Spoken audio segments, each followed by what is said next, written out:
चैत्र द्वितीया हा श्री स्वामी समर्थ महाराजांचा प्रकट दिन मानला जातो। हा दिवस शुक्रवार 20/3/2026 रोजी साजरा केला जाणार आहे।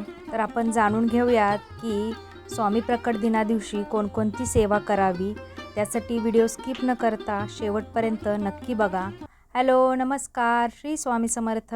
मी रेश्मा तुम्हा सगळ्यांचं रेश्माच्या दुनियादारीमध्ये पुन्हा एकदा स्वागत करते। स्वामी समर्थ महाराजांचा प्रकट दिन हा शुक्रवार 20 मार्च रोजी साजरा केला जाणार आहे।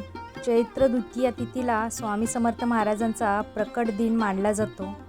दत्तात्रेयांचे तिसरे अवतार म्हणून अक्कलकोटाचे स्वामी समर्थ मानले जातात। प्रकट दिनाच्या निमित्ताने अक्कलकोटासह ज्या ठिकाणी स्वामींचा मठ आहे त्या ठिकाणी विशेष पूजाविधी, होम हवन, उपासना, नामस्मरण इत्यादीचं आयोजन केलं जातं। स्वामी भक्तही स्वामीनामात तल्लीन होऊन जातात। या दिवशी शक्य तेवढी स्वामींची सेवा करण्याकडे भाविकांचा कल असतो। नियमितपणे स्वामींची सेवा करणारे लाखो भक्त असतात। मात्र प्रकट दिनाचे औचित्य साधून विशेष तत्वाने स्वामींची सेवा केली जाते। स्वामींची घरच्या घरी सोप्या पद्धतीने पूजा कशी करायची आपण आता जाणून घेऊयात। सर्वप्रथम सकाळी लवकर उठून स्नान झाल्यानंतर ज्या ठिकाणी स्वामींची पूजा करणार आहोत ते ठिकाण स्वच्छ करावे।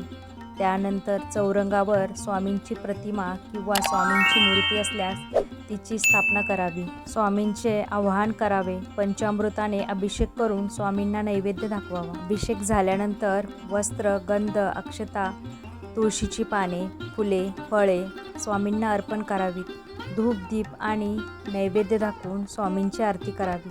त्यानंतर नमस्कार करून सर्वांना प्रसाद वाटावा। शक्य झाल्यास स्वामींचे स्तोत्र, श्लोक, मंत्र याचा जप करावा। आपल्या कुळधर्म कुळाचारानुसार पूजन करावे।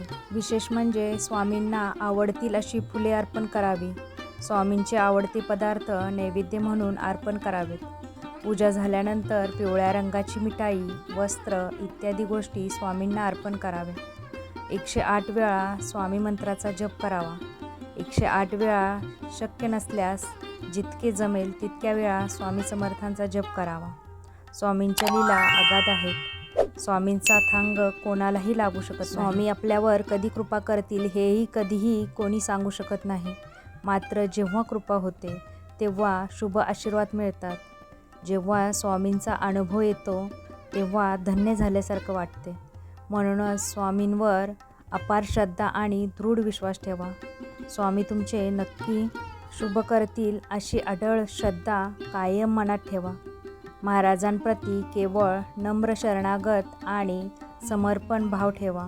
स्वामींवरील श्रद्धा आणि निष्ठा कधीही कमी होऊ देऊ नका। स्वामींवर विश्वास ठेवून सतत नामस्मरण आणि स्वामींची सेवा करत राहा। तर तुम्हाला समजलंच असेल की स्वामी प्रकट दिना दिवशी स्वामींची घरच्या घरी पूजा कशा पद्धतीने करायची। तुम्हाला जर हा आजचा व्हिडिओ आवडला असेल तर व्हिडिओला जास्तीत जास्त लाईक करा, शेअर करा, सबस्क्राईब करा। पुन्हा भेटूया आपण उद्याच्या नवीन व्हिडिओसोबत। तोपर्यंत सगळ्यांना श्री स्वामी समर्थ। जय जय स्वामी समर्थ।